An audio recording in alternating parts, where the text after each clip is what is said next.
ஆப்கன் நிலநடுக்கத்தால் பாதிக்கப்பட்டவர்களுக்கு அனைத்து உதவிகளையும் மனிதாபிமான அடிப்படையில் செய்ய இந்தியா தயாராக உள்ளதாக பிரதமர் மோடி கூறியுள்ளார். ஆப்கானிஸ்தானில் ஏற்பட்ட பயங்கர நிலநடுக்கம் அந்நாட்டை உலுக்கியுள்ளது.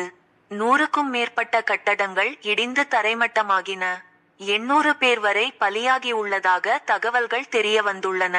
ஆயிரக்கணக்கானோரை காணவில்லை என்பதால் இந்த பலி எண்ணிக்கை மேலும் உயரக்கூடும் என்று அஞ்சப்படுகிறது. இந்நிலையில் ஆப்கன் நிலநடுக்கத்தால் பாதிக்கப்பட்டவர்களுக்கு இந்தியா உதவி செய்யும் என்று பிரதமர் மோடி அறிவித்துள்ளார்.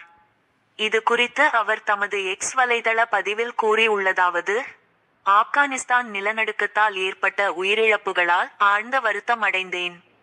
கடினமான நேரத்தில் துயரம் அடைந்தவர்களின் குடும்பங்களுடன் எங்களின் எண்ணங்களும் பிரார்த்தனைகளும் உள்ளன. காயமடைந்தவர்கள் விரைவில் குணம் அடைய வேண்டும் என்று வேண்டுகிறோம். பாதிக்கப்பட்டவர்களுக்கு தேவையான அனைத்து சாத்தியமான மனிதாபிமான உதவிகளையும் நிவாரணங்களையும் இந்தியா வழங்க தயாராக உள்ளது. இவ்வாறு பிரதமர் மோடி தமது பதிவில் குறிப்பிட்டுள்ளார்.